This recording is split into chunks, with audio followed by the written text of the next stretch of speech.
सबसे पहले मेरा आप सभी को प्यार भरा प्रणाम। मैं मधु जोशी स्वागत करती हूँ आपका अपने YouTube चैनल मधु गढ़वाली 121 पे। दोस्तों, आज मैं आपको वामन एकादशी व्रत कथा सुनाऊंगी। आप भी मेरे साथ वामन एकादशी व्रत कथा सुने। कथा ध्यान पूर्वक और पूरी सुनिएगा। वामन परिवर्तनी एकादशी कथा। धर्मराज युधिष्ठिर बोले, हे भगवान, भादों की शुक्ल पक्ष की एकादशी का क्या नाम है तथा उसकी विधि क्या है? उस एकादशी के व्रत को करने से कौन सा फल मिलता है, सो सब समझा कर कहिए।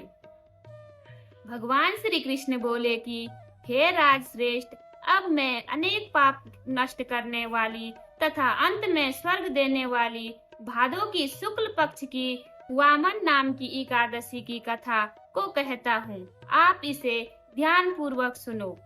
इस एकादशी को जयंती एकादशी भी कहते हैं। इस एकादशी की कथा के सुनने मात्र से ही समस्त पापों का नाश हो जाता है। इसी एकादशी के व्रत का फल वाजपेयी यज्ञ के फल से भी अधिक है। इस जयंती एकादशी की कथा से नीच पापियों का उद्धार हो जाता है। यदि कोई धर्मपरायण मनुष्य एकादशी के दिन मेरी पूजा करता है तो मैं उसको संसार की पूजा का फल देता हूँ। जो मनुष्य मेरी पूजा करता है उसे मेरे लोक की प्राप्ति होती है। इससे किंचित मात्र से संदेह नहीं है। जो मनुष्य इस एकादशी के दिन श्री वामन भगवान की पूजा करता है वह तीनों देवता अर्थात ब्रह्मा विष्णु महेश की पूजा करता है। जो मनुष्य इस एकादशी का व्रत करते हैं उन्हें इस संसार में कुछ भी करना शेष नहीं रहता। इस एकादशी के दिन श्री विष्णु भगवान करवट बदलते हैं, इसलिए इसे परिवर्तनी एकादशी भी कहते हैं। इस पर श्री युधिष्ठिर बोले कि हे भगवान, आपके वचनों को सुनकर मुझे महान संदेह हो रहा है कि आप किस प्रकार सोते तथा करवट बदलते हैं।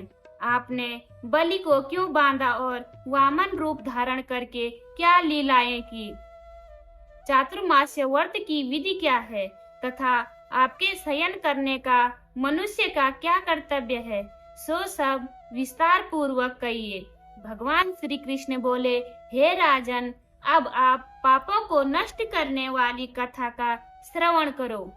त्रेता युग में बलि नाम का एक दानव था। वह अत्यंत भक्त, दानी, सत्यवादी तथा ब्राह्मणों की सेवा करने वाला था। वह सदैव यज्ञ तप आदि किया करता था। वह अपनी भक्ति के प्रभाव से स्वर्ग में इंद्र के स्थान पर राज्य करने लगा। इंद्र तथा अन्य देवता इस बात को सहन न कर सके और भगवान के पास जाकर प्रार्थना करने लगे। अंत में भगवान ने वामन रूप धारण किया। मैंने भगवान तेजस्वी ब्राह्मण बालक रूप में राजा बलि को जीता है।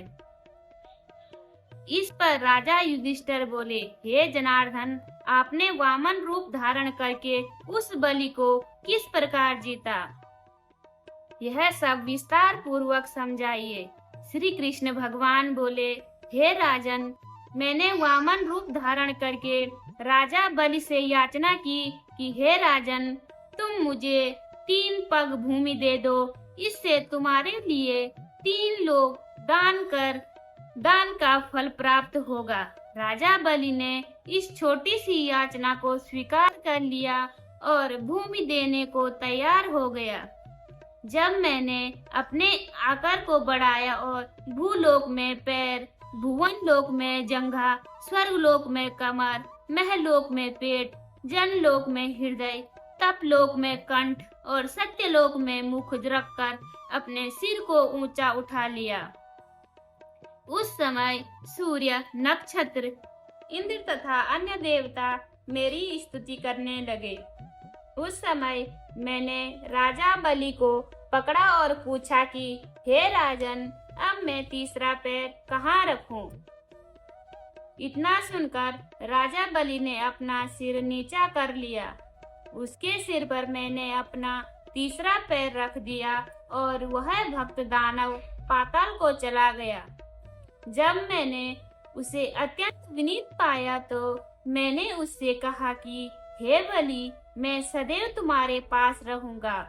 भादव के शुक्ल पक्ष की परिवर्तनी नामक एकादशी के दिन मेरी एक प्रतिमा राजा बलि के पास रहती है और एक क्षीर सागर में शेषनाग पर शयन करती रहती है।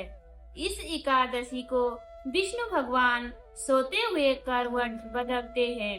इस दिन त्रिलोकी के नाथ श्री विष्णु भगवान की पूजा की जाती है। इसमें चावल और दही सहित चांदी का दान किया जाता है। इस दिन रात्रि को जागरण करना चाहिए। इस प्रकार व्रत करने से मनुष्य समस्त पापों से मुक्त होकर स्वर्गलोक को जाता है। वह स्वर्गलोक में जाकर चंद्रमा के समान सदैव प्रकाशित रहते हैं।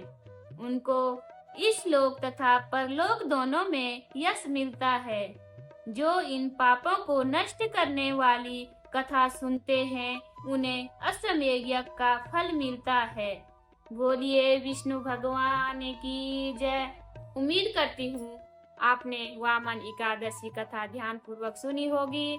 कथा सुनने के बाद मेरे चैनल मधु गढ़वाली 121 पे लाइक करें, कमेंट करें, अपने दोस्तों के साथ शेयर करें और चैनल पे नए हो तो सब्सक्राइब जरूर करें। मैं मधु जोशी मिलती हूँ आपको अगली कथा में। तब तक के लिए बाय बाय, धन्यवाद।